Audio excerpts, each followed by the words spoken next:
Se lamenter est un luxe réservé à ceux qui ont le temps de voir venir. Et les autres doivent rentrer la tête dans les épaules. Elles doivent tenir bon. Il faut se relever, prendre son corps, sa tête, briser et avancer. Et celles qui ont le privilège de pouvoir s'allonger les applaudiront au loin. Certaines confondent la danse avec une activité de plaisir. D'autres dansent parce qu'il faut tromper la nuit. D'autres dansent parce qu'il faut faire plus de bruit que le sol qui les appelle. D'autres dansent pour ne pas finir enterrés. D'autres dansent comme on fuit la mort. D'autres dansent pour convoquer l'espoir de jours meilleurs. D'autres dansent parce qu'il faut bien libérer de l'énergie pour construire une autre maison. D'autres dansent parce qu'il faut bien respirer. Les spectateurs contemplent la danse. Éblouis par la lumière, ils oublient que pour eux, le retour à la maison est facile. Ils oublient qu'on leur a légué les cartes du monde, des clés, des terrains immenses et des portes ouvertes en héritage. Les danseuses ont leur corps lumineux pour seule boussole. Je suis Kiémis et bienvenue dans Rends la joie, l'émission qui va chercher la joie avec les dents.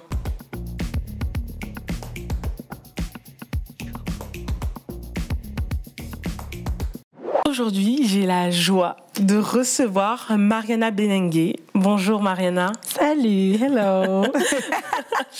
Tu vois, on est déjà en joie. Mariana, je vais te présenter avant qu'on commence cette discussion. Tu es chorégraphe, spécialiste du walking. Tu donnes des cours d'ailleurs, tu es prof de walking. Tu es aussi cofondatrice de la P3, une soirée queer woman only qui a lieu à Paris, yes. qui connaît beaucoup de succès en ce moment d'ailleurs. Et tu es aussi designer et fondatrice de la marque Tantine de Paris. Exactement. Mariana, yes. Bonjour. Hello. Et là, merci de m'accueillir chez toi. Merci d'être là sur le canapé jaune avec toi. Je suis ravie que tu sois avec moi justement aujourd'hui. Et je vais commencer par une question simple. Comment tu vas et où est-ce que tu trouves la joie en ce moment? Ok, on y va direct là. On va à fond direct. Alors comment je vais? Je vais super bien, en vrai, énergétiquement. Mon corps énergétique va très bien. Spirituellement, ça va aussi. Mais je pense un peu fatiguée quand même parce que je travaille beaucoup. Et on n'a pas le choix. Mais j'ai beaucoup de gratitude, donc je suis contente. Tu vois, donc ça va, en vrai, mon esprit, ça va, etc. C'est juste des fois le corps, il est en mode repose-toi un peu. Mais là, ça va, sinon, ouais. D'accord, ok. Et je te pose la question de où est-ce que tu trouves la joie, parce que je t'avoue que pour moi en ce moment c'est quand même difficile. On n'est pas dans un moment facile, je pense, du monde en termes d'actualité. Enfin, je vais revenir un petit peu après là-dessus parce que je pense que la danse c'est un endroit de joie. Mais comment toi tu trouves la joie et qu'est-ce que tu conseillerais aux gens qui nous regardent là pour trouver la joie justement? Alors, comment je trouve la joie? Je pense que j'ai aussi une prédisposition à la joie quand même, c'est-à-dire que je suis congolaise et je suis une blédarde, donc c'est-à-dire que moi, dans l'environnement dans lequel j'ai grandi, il n'y a jamais eu de gros problèmes, il y a toujours eu des solutions. C'est-à-dire que malgré tout ce qu'on a vécu en termes de situation sociale, mondiale, tout ce qui se passe, etc., on avait toujours ce truc de « ok, ça va aller mieux, il faut juste laisser le temps au temps ». Les choses passent, etc. Et je pense que je trouve la joie déjà dans ce que je fais, dans ma passion. J'ai la chance de pouvoir danser, de pouvoir m'exprimer, de pouvoir exprimer ma queerness, de pouvoir exprimer ma congo-lexicomatisation, de pouvoir toutes ces choses qui me permettent vraiment de créer. Moi, créer, ça me rend joyeuse. Créer pour les gens de ma communauté, ça me rend heureuse. De voir aussi que les choses qu'on fait ont du sens, ça me rend heureuse. Après, je suis pas un robot. Ça m'arrive d'être triste. Évidemment. C'est vrai que après, c'est vrai que j'étais avant ce qu'on appelait une toxic positivity girl. Ouais. C'est ça. J'avais vraiment.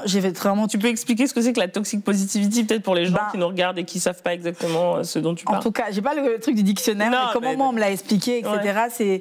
Je pense que c'est le fait de pas se rendre compte c'est-à-dire que quand tu es quelqu'un de profondément heureux ou quand tu es dans la joie, tu trouves la joie ou en tout cas tu apprends de tes mauvais moments.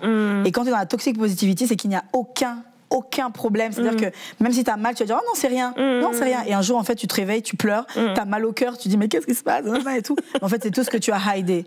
Et moi c'est vraiment plus tard que j'ai appris que être forte et être justement émotionnellement intelligente, c'est d'accepter aussi ces moments où tu ressens des sentiments désagréables.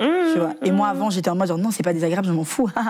Et après, c'est dans le déni quoi. Exactement, c'est dans le déni et du coup aussi je pense que ça peut aussi gaslight, c'est-à-dire que les personnes qui vont être autour de toi, qui vont te raconter leurs problèmes, tu peux avoir au lieu d'être être dans une écoute vraiment, ok j'écoute, j'essaie de comprendre et après bien sûr je conseille, etc.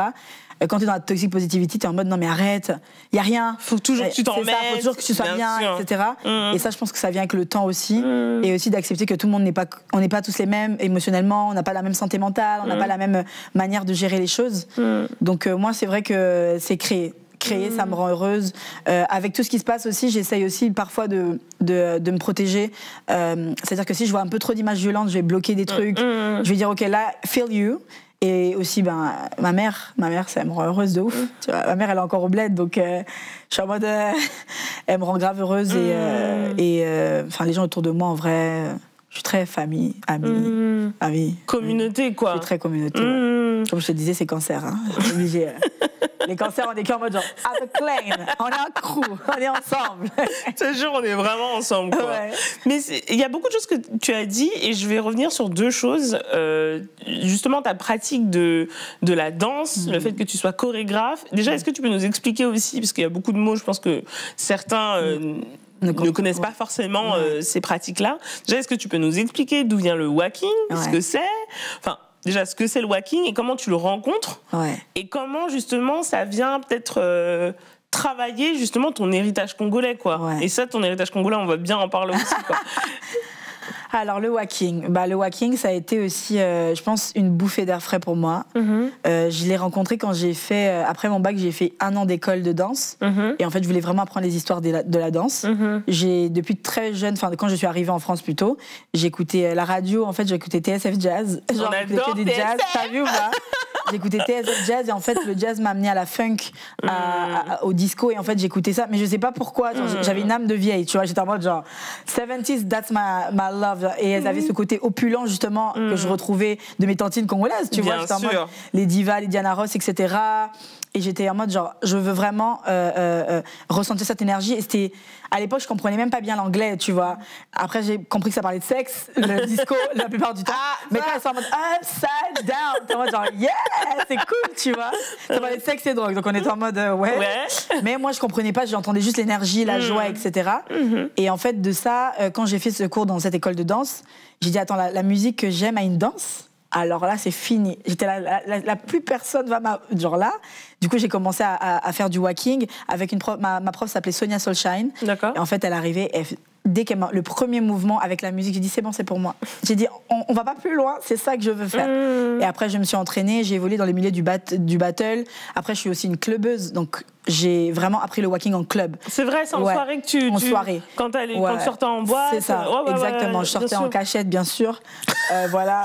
Bisous la famille. Ouais, c'est clair. J'avais pas l'âge, mais j'aimais vraiment aller danser en club. Donc on s'est entraîné. J'ai fait beaucoup de compétitions, de battles, etc. Et le walking, c'est vraiment une danse. Donc les dates sont toujours un peu approximatives, les 70s, 80, etc. Et je pense même peut-être avant. C'est une danse, du coup, de be yourself, express yourself. Ça a été créé par les Afro-Latinx des États-Unis à Los Angeles dans les clubs. C'est une danse de protestation. C'est une danse à la base.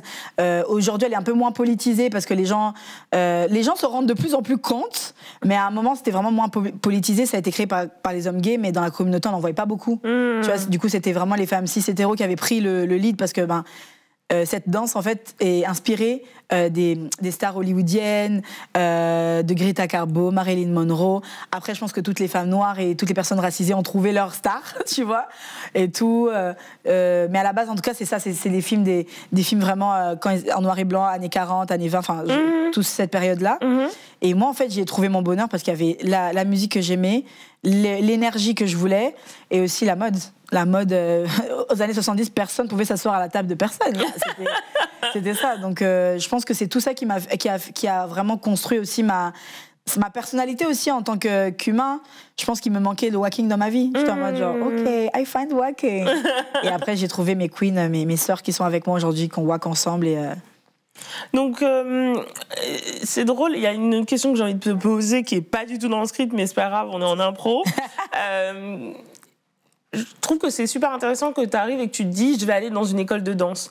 Tu t'es pas posé la question de comment tu t'arrives à t'accepter dans la création, parce que je pense que souvent on a peur, on se dit qu'on va faire une voix peut-être plus classique, et moi aussi j'ai fait une voix classique, donc tu vois, c'est pas une critique du tout. Donc comment toi tu te dis mais en fait à 17 ans c'est bon, en fait moi je veux ça, je vais aller dans une école de danse, puis là je vais faire du walking, tu vois, ça demande quand même une assurance, tu vois, quand même qui est assez impressionnante. Et est-ce que tu peux nous en parler ou... Alors, je pense que ça vient, je sais pas comment dire, je sais pas comment on dit le non-choix. C'est que pour moi, j'avais pas le choix parce que quand je suis arrivée du Congo, du coup, c'est toujours la même histoire, hein. Écoute, je suis arrivée en Picardie et en fait, je me suis retrouvée vraiment face à un racisme, mais laisse tomber. Et avant, j'étais vraiment plus une blédarde encore, j'avais mon accent, mon truc. Mais je me sentais fraîche parce que je suis congolaise, donc j'étais en mode genre, non, quoi qu'il arrive, on est charismatique. On parle. Mais il y a quand même une crise identitaire à un moment qui s'est passée qui m'a vraiment fait mal, et les agressions racistes étaient vraiment trop continuelles. Et en fait, j'étais en mode, je peux pas en fait vivre avec des gens qui vont devenir comme leurs parents, et après moi je travaille pour leurs parents, jamais de la vie. Du coup, au fur et à mesure, je commençais du coup à faire mes escapades nocturnes pour aller danser. Donc tu partais de Picardie pour aller... Mais quoi? J'habitais en fait, mon école était à 20 minutes de la maison qui était à 40 minutes de Paris. Mais j'allais et je disais à ma tante chez qui j'habitais, du coup, Titi, je t'aime, hein, que voilà, je disais, je vais dormir chez une amie. Et en fait, j'allais en club et je dansais. Non, mais je vais faire c'est trop un classique. C'est mort. Et j'allais en fait en club et je dansais et tout. Et en fait, j'étais déjà dans un esprit où je me disais déjà depuis le début, je veux être businesswoman, je veux aider ma mère, je veux aider les gens autour de moi. J'ai toujours aussi ce truc où la justice, ça a toujours été ma valeur la plus profonde. Donc je trouvais trop de choses injustes. Donc le racisme, quand je suis arrivée en France, je trouvais ça injuste. C'est ça. Et en plus, quand je parlais de mon pays, en fait, la manière dont ils voyaient mon pays, ils pensaient qu'on était dans Kirikou, en fait. Et j'étais en mode genre... Non, tu sais, il y avait des choses que je trouvais dissonantes et je me disais, mais comment ça se fait qu'ils ont de l'argent, ils ont l'ordinateur, ils ont tout ça, et ils savent rien sur moi, et moi je sais tout sur eux, tu vois. Moi je connais leur histoire, je connais leur patrimoine, je connais tout. Je connais même leur langue, tu vois. Et comment ça se fait, et même, j'étais là, moi je parlais 5 langues en fait, je parlais le Swahili, le Kigolo, je parlais tout ça, je parlais le Lingala. Tu veux dire toutes tes langues, hein? Ouais, non, on parlait tout, tu vois. Et on arrive, et quand même par rapport à ça, je me sentais toujours moindre, tu vois. J'ai dit non, hors de question que je laisse ça. Et la chose que j'étais sûre, je dis, je voulais danser. J'ai dit, moi je veux danser. À un moment, j'ai eu ma période, je veux être actrice aussi. J'étais en mode, c'est pour ça que le walking c'est parfait, ça mélange actrice. Star, ouais. En mode, yeah, you know, just star. Mais et du coup, en fait, je pense que vraiment c'est ce truc de, j'ai dit, je veux être danseuse, et j'ai commencé à en parler autour de moi, et c'est mes 2 grandes sœurs, vraiment, Nathalie et Nella, qui m'ont dit, écoute, si tu veux vraiment faire ça là, tu vas à fond. Par contre, tu te réveilles, tu montres déjà à ma maman au Congo, parce que elle n'a pas envoyé sa fille pour danser, tu vois. C'est ça. Donc tout le monde était en mode genre t'es clownerie là doucement. Ça va 2 minutes quoi. Et ma tante aussi, elle était worried, elle avait peur. Bien elle sûr. disait mais en fait non, vous faites une bonne école pour faire des bonnes études, etc. Et moi j'étais vraiment en mode fallait que je prouve. Donc j'ai dû prouver, j'ai dû me réveiller plus tôt que tout le monde.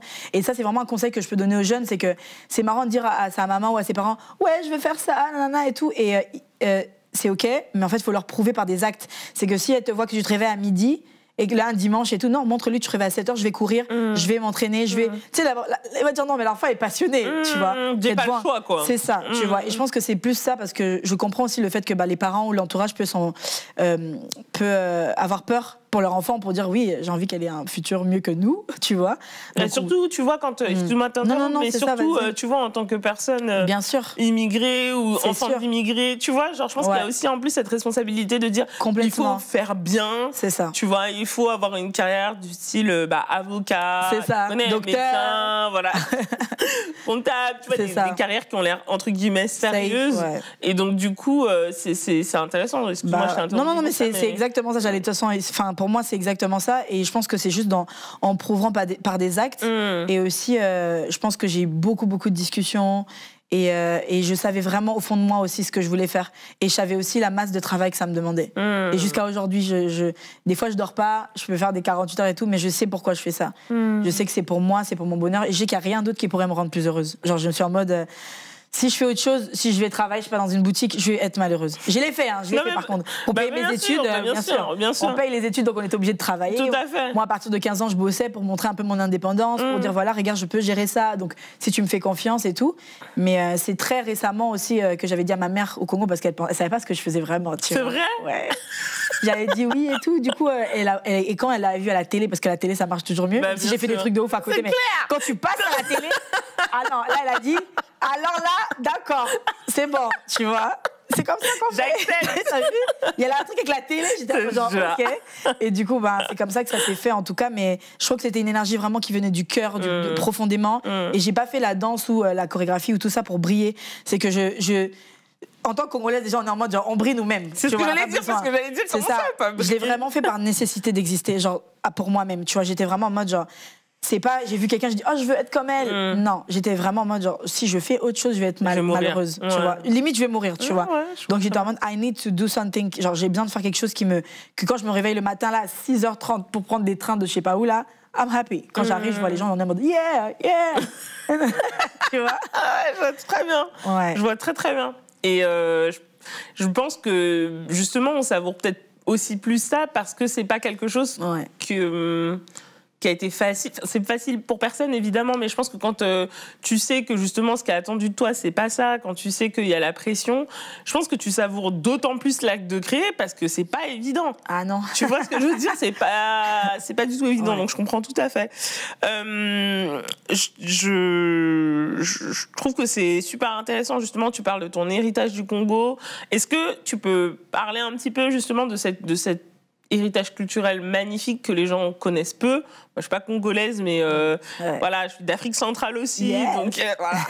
Donc voilà, je suis camerounaise pour les gens qui ne savent pas aussi, mais donc du coup, je pense que c'est important aussi de valoriser cet héritage et comment cet héritage il se retrouve à la fois dans ton travail de walking, mais aussi dans le fait que tu as quand même designé cette marque qui s'appelle Tantine de Paris, quoi. Parce que Tantine de Paris, je pense en plus c'est bien connoté, quoi. C'est vraiment pour appuyer.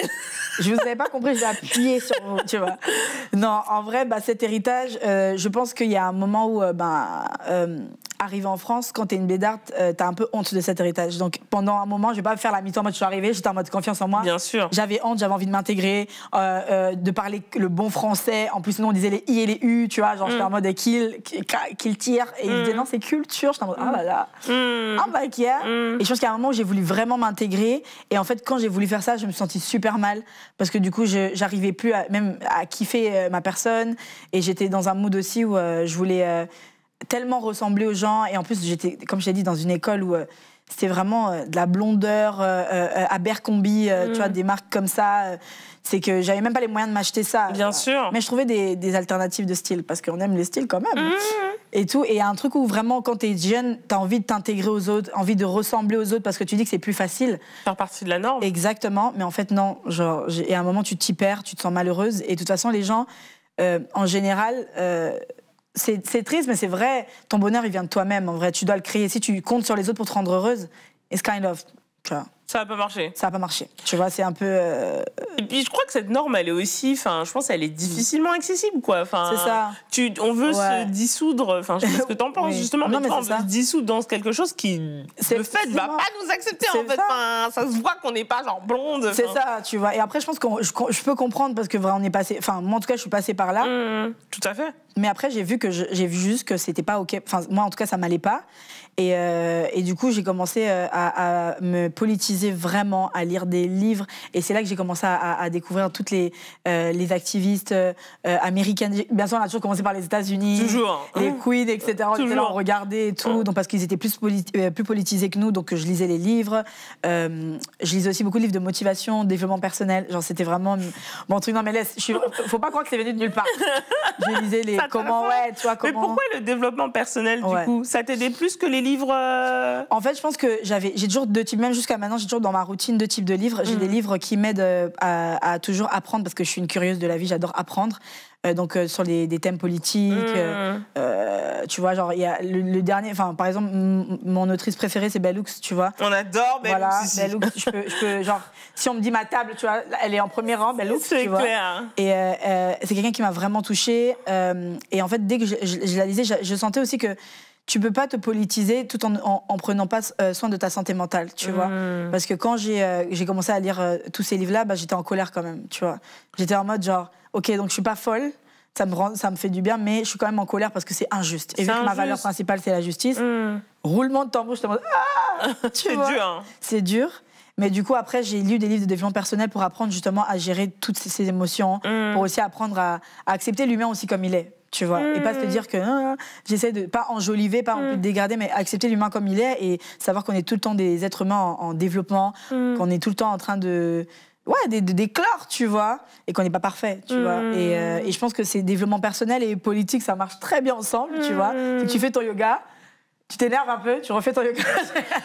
Je trouve que c'est super intéressant comme routine parce que là, on s'éloigne un peu du sujet, mais justement, tu vois, il y a une critique aussi du développement personnel qui est censée être, qui dépolitise justement, qui te dit, bah en fait, tous tes problèmes viennent de toi. Et justement, en fait, et en même temps, je comprends cette critique parce que c'est une critique qui est réaliste aussi, mais en même temps, je suis d'accord avec toi que quand j'ai lu des essais sociologiques, j'adore Bell Hooks, c'est pour rappeler. Parce que peut-être que certaines ne savent pas qui est Bell Hooks. C'est donc une autrice sociologue et chercheuse et théoricienne politique qui est décédée récemment, afro-américaine, qui est féministe, qui est antiraciste. Elle est tout. Voilà, elle est vraiment c'est une penseuse majeure du XXe et du XXIe siècle. Mais c'est vrai que parfois tu arrives et t'es un peu, tu te sens sans pouvoir. Exactement. Je pense que c'est ça aussi l'impression que t'as parfois. Et parfois, c'est vrai que... Et puis en plus, Bell Hooks, dans ses livres, certains de ses livres, c'est une théoricienne politique, mais elle utilise aussi du développement personnel aussi. Hein. Ouais. Donc c'est super intéressant justement cet équilibre que tu essaies de trouver justement entre... politisation, tu as travaillé en avant toute. C'est ça. Voilà, tu as aussi un engagement féministe. Tu as travaillé avec Safe Place, l'association féministe Safe Place, etc. Mais aussi ce côté, moi aussi, j'ai quand même besoin de trouver mes moyens de guérir. C'est ça. Et surtout, aussi, je pense que quand tu te politises aussi, tu te rends compte on est ensemble, mais on n'a pas tous les mêmes combats, tu vois. Et par rapport à plein de choses. Et si... on revient par exemple sur donc mon héritage. C'est quelque chose que j'ai compris très rapidement. C'est-à-dire que quand je suis arrivée, cet héritage, moi au Congo, je me rendais pas compte de la place que j'avais, en tout cas dans la société, parce que il y a quand même une différence entre les métis ou les gens clairs de peau qui ont les cheveux bouclés, qui ont les cheveux afro, qui sont pauvres, qui sont riches. Bien sûr. Tu vois, il y a tout ça en fait. Il y a comment t'es perçu et du coup en fait. C'est en arrivant en France, parce que moi, du coup, vu que j'avais les cheveux crépus afro et que on n'est pas non plus riche, tu vois, donc ça faisait que j'étais pas vue comme quand moi je regardais les tismés cheveux bouclés, j'étais en mode genre oh my god, like wow, avec le colorisme, etc. Et c'est quand je suis arrivée en France que tu dis que t'as vécu ça, mais en fait tu te replaces ici parce qu'en France, oui, les filles brown skin, dark skin souffrent plus que toi en fait. Elles ont plus de problèmes, donc du coup tu te replaces aussi par rapport à l'endroit où t'es. Bien sûr. Et se politiser, c'est pour ça que c'est important, c'est que genre je pense que c'est la règle que j'ai compris, c'est que pour moi, et c'est pour ça que j'en veux souvent aux gens, c'est que je me dis que si t'as un privilège dans ce monde, tu dois l'utiliser, tu vois. C'est que peu importe l'espace où t'es, if you feel privileged, ça veut dire que tu peux aider quelqu'un d'autre, tu vois. Et que tu limites, moi après j'abuse, mais tu dois le faire. C'est ta responsabilité. C'est ta responsabilité, tu vois. C'est que si, voilà, par rapport à tout ça, tu vois. Et en tout cas, Tantine de Paris, du coup, c'est venu parce que j'avais besoin d'opulence en fait. J'étais en mode genre, je suis arrivée d'un pays où non, on est opulent. On kiffe briller. C'est République démocratique du Congo. C'est Congo-Kinshasa même, à l'intérieur. Et on aime briller, on aime être opulent, etc. Et quand je suis arrivée ici, tout le monde était en gris. Et limite, t'as vu, tout le monde était en gris. Bon, aujourd'hui, c'est marrant, je suis en gris, mais un peu gris coloré, tu vois. Mais tout le monde est en gris, tout le monde broie du noir. Tout le monde est beige. Et tu vois, et j'étais en mode, mais il y a un problème. Est-ce que peut-être c'est leurs vêtements qui les rendent tristes? Vraiment, j'ai pensé ça. J'ai dit, est-ce que c'est le fait qu'ils s'habillent en sombre que ça les rend tristes et tout? Et j'ai dit, écoute, non, je veux créer une marque et un truc que quand les gens ils portent ça, ils entrent dans la salle, on les remarque, tu vois. Qu'ils sentent qu'ils sont différents. Et t'as pas besoin d'être une star connue pour qu'on te reconnaît. Et c'est comme ça que Tantine de Paris est née. Et j'ai dit, je vais l'appeler comment Tantine, parce que je suis inspirée par mes tantes, déjà. Ouais. Les tantines, quand je vais à Château d'Eau, Bien sûr. le bling-bling.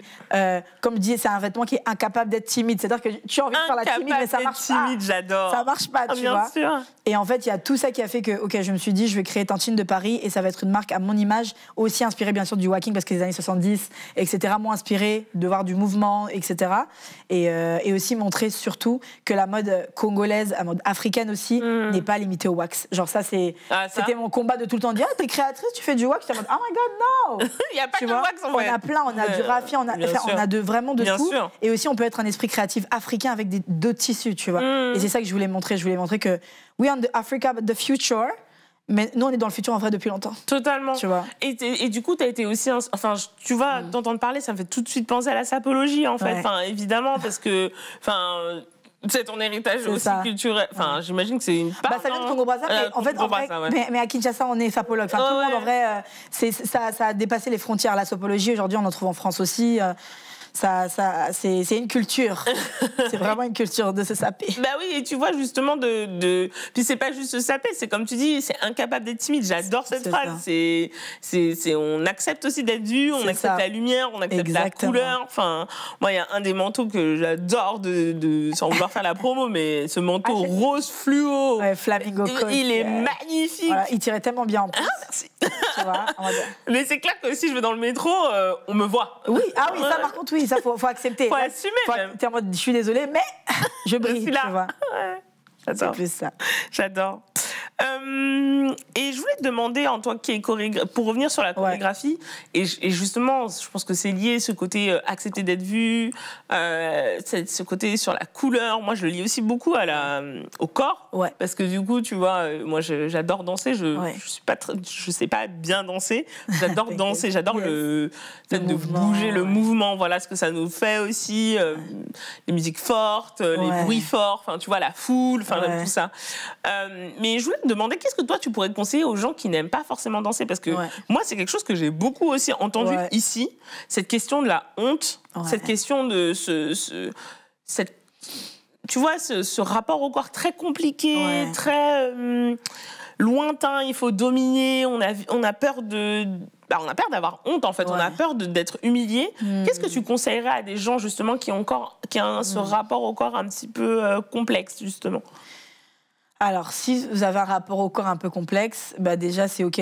Genre, c'est vraiment, on n'a pas tout le temps confiance en nous. Donc, ça arrive que des fois, moi, dans mes cours de walking, justement, avec mes sœurs de walk et tout, Tine et Samtou, on l'appelle des fois walking thérapie, parce qu'en fait, on amène les gens à vraiment accepter leur corps et aussi comme il est. C'est-à-dire que des fois, tu vas te réveiller, tu vas dire, purée, j'aime pas mon ventre et tout. Et des fois, tu vas te réveiller, tu vas dire, wow, like I look good, like. Je passe dans la rue, les gens ils vont se retourner, quoi, tu vois.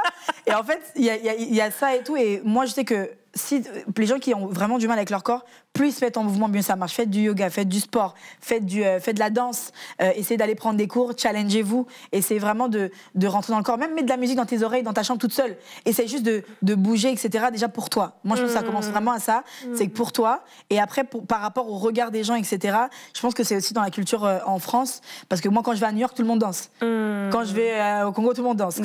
Et les gens, ils dansent dans le métro. Et personne, and it's okay. À Londres, je suis allée à Berlin. À Berlin, tout le monde peut être assis à une personne qui danse et ça ne dérange personne. Bien sûr. Ok. Tu vois. Et je pense qu'en France, on a ce truc où surtout on est à un Paris, peu peut-être aussi. à Paris, surtout. Parce qu'en vrai, à Marseille, c'est différent. Donc à Paris, où on est un peu en mode genre, m'as-tu vu, etc. Par exemple, quand je vais avec des soirées avec plein d'influenceurs, mais je m'ennuie, tu vois. Je suis en mode genre, s'il vous plaît. Et c'est pour ça qu'on a créé la P3 aussi avec les filles, parce qu'on a dit, on voulait un endroit où les gens ils veulent vraiment danser et que personne te juge par rapport à ton corps, à comment t'es habillé, par rapport à où ton corps en mouvement, selon à quoi tu ressembles, etc. Donc je pense qu'il y a un truc où si c'est un conseil, c'est danser d'abord pour vous, essayez de vous mettre en mouvement, parce que quand tu danses, en fait, ton corps il s'ouvre, tes chakras s'ouvrent, donc ton in est en train de out comme ça, et pour toi, et du coup même ça te donne confiance en toi, mais de fou. Et quand tu danses face aux gens, ben en fait, dis-toi que c'est c'est eux qui sont mal à l'aise, tu vois, parce qu'en soi, toi, t'es heureuse, t'es dans ton truc, tu vois. Et tu leur renvoies leur insécurité, tu vois. C'est ça qui est difficile quand même, faut le dire, tu vois. Mais après, je sais aussi que c'est pas facile, mais c'est un travail de tous les jours. Moi, tous les jours, j'ai des challenges. Des fois, c'est des trucs bêtes, genre, ok, je vais me réveiller 1 heure avant. Des fois, c'est aujourd'hui, je vais mettre une jupe et s'il y a quelqu'un qui m'embête dans la rue, ben il est mort, tu vois. Donc c'est ça, il y a que des trucs comme ça, tu vois. Non mais vraiment. Et tu sais, depuis que j'ai cette énergie-là, limite on m'embête même plus dans la rue et je le sais. Je suis en mode, voilà, genre, c'est bien. Venez, on va se battre. Genre là, en plus je fais de la boxe, donc là, non pardon ma prof, hein, je suis désolée, je vais pas me battre avec personne. Mais je suis là depuis que j'ai ça, depuis que j'ai cette énergie de si quelqu'un m'approche là, it's death. I'm like là, des chassés. Mais ça va. Ça va. Mais je trouve que c'est une énergie qui est intéressante parce que je pense qu'on a tellement. Moi, tu vois, pour te dire la vérité, aujourd'hui, sur Rends la joie, on est sur un canapé, ça va être séance de thérapie. Je pense que c'est difficile de ne pas intérioriser la honte. Ouais. Tu vois ce que je veux dire? Parce que ce que tu dis, justement, ça concerne les autres. Faut leur renvoyer ce que eux ils ont, tu vois. Ça les regarde eux. Je pense que c'est très difficile. De se débattre et de se dire mais en fait c'est pas moi qui ai un problème. C'est aussi bon, si on politise aussi la chose, c'est aussi comme tu disais, on arrive ici, on a des corps qui font pas partie de la norme et il faut absolument rentrer dans la norme et si tu rentres pas dans la norme, on te découpe en fait. Enfin, on te découpe tu vois, mentalement, socialement, voilà, tu vois, même parfois physiquement, faut dire les choses. Et donc du coup, c'est difficile justement de sortir de ce carcan en fait quoi. Et justement j'aime trop cette énergie de dire mais moi en fait je suis prête à me battre. Ah mais bien sûr. Mais je suis une meuf qui sourit tout le temps, mais faut pas m'embêter hein. Non, ou surtout embêter mes proches, ça c'est pire. Je crois que si je parle et que je vois, je suis assassine. Genre je passe avec mes girls et il y a un mec qui fait chier mais elles savent tout. Je passe de la Mariana à la joie. Je vais te buter. Tu vas y aller. En fait, là, je rigole pas avec toi. Et il décampe toujours. Je suis en mode, restez. Tu vois, mais ouais, je vois ce que tu veux dire. Et c'est ça fait partie de nous aussi, tu vois. C'est le yin, le yang. On est en mode. Ouais, c'est vrai, tu vois. Mais si vraiment tu devais te donner un conseil, du coup, ce serait quoi? Parce que moi, là, je te demande pour les gens, mais en vrai, je ne demande pas pour moi, tu vois. Par rapport, en tout cas, le regard des gens. Oui, comment tu fais pour te défaire de cette humiliation et de cette peur, en fait? C'est ça, en fait. C'est ça la question. Comment tu fais pour repousser la peur? Repousser la peur. Alors, je repousse pas du tout la peur, déjà. Genre, j'essaye pas de me battre avec, je l'accepte. Genre, vraiment, je pense que c'est le meilleur des conseils, c'est que quand on a peur... Après, je suis une fan de films d'horreur aussi, c'est trop marrant. Ah ouais, ce qui n'est pas mon cas. Voilà. Donc, moi, en fait, j'adore la peur parce qu'en fait, à chaque fois que j'ai eu peur, en tout cas, c'est quelque chose qui m'a fait évoluer. À chaque fois, la première fois que j'ai eu peur de monter sur scène, je me suis rétablie sur scène, mais T'es tombée? Non, façon de parler, c'est que c'était nul, quoi. Tu vois, c'est normal, c'est la première fois. Oui, normal. J'ai oublié toutes les chorégraphies. J'étais jeune, je venais de commencer la danse. Mais après, je me suis dit, OK, je vais travailler plus. OK, ça veut dire que quand t'es sur scène, il y a des gens qui te regardent. Il y a la musique, t'as le bruit, t'as les gens autour, t'as les gens. Bien sûr. Tu penses à toi-même. Ton corps, il est comme ça. Et tout. Mais en fait, tout ça, c'est la peur qui m'a amené ça. C'est le fait d'avoir peur de faire des choses. Et qu'après, en fait, tu dis, OK, j'ai peur et let's go. Et c'est trop marrant que t'en parles. Parce que cette année, je me suis dit, c'est mon année d'inconfort. Je vais faire que des choses qui me rendent inconfortable. J'ai dit là, c'est qu'on m'appelle pour des trucs, c'est last minute, je vais le faire. J'ai fait beaucoup de compétitions avant, et avant, je gagnais tout le temps dans compétition, et j'étais en mode tac, et à un moment, j'ai arrêté, et là, j'avais peur de revenir, parce que je me dis, si je reviens, c'est que les gens, ils s'attendent à ce que je gagne comme avant, mais je sais pas si mon corps, il est la même chose, et j'ai plus envie aussi de danser de la même manière, etc. J'ai dit, c'est pas grave, you're gonna go, and if you lose, you lose, mais chaque fois que tu loses là, si tu avances, mais tant que t'arrêtes pas d'avancer, t'arrêtes pas d'essayer, pour moi, t'as rien perdu, tu vois.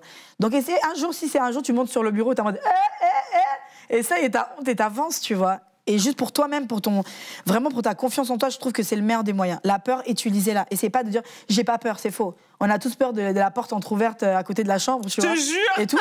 Mais il y a un jour où j'ai dit, je vais dormir comme ça, et qu'il vient, en fait. Le monstre, il est malade ou quoi? Et je suis restée comme ça, et en fait, j'étais là en mode, I'm alive. En fait, ça va. Je suis encore en vie, quoi. Ouais. C'est plus ça. Merci. Merci beaucoup, Mariana. Je crois qu'on va arrêter là parce que c'est sublime. On va rester on va rester sur le fait que sur cette image de la porte entrouverte. Et je suis toujours en vie parce que c'est littéralement ce qui m'est arrivé aussi.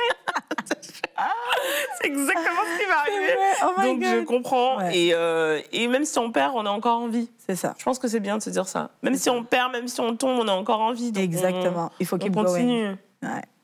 Merci Mariana. Merci à toi. Merci beaucoup en tout cas. Merci de m'accueillir chez toi. Merci beaucoup. On s'y sent bien. J'étais ravie que tu sois avec moi à Rends la joie. Je pense que t'es vraiment, tu fais tous les gens que j'invite incarne justement cette joie et ça m'a fait tellement plaisir que tu sois avec nous aujourd'hui. Et sinon, pour finir, la joie, elle est à qui, Mariana? La joie, elle est à qui? Elle est à qui, la joie? Attends, elle est à qui ou elle est à qui? Elle est à qui? À qui ça appartient? Oui. Bah, à nous-mêmes. Mais à nous-mêmes! Bah, voilà! ma foi! Elle est à nous-mêmes, Elle est à nous. Merci beaucoup, Merci Mariana. à toi. I'm happy.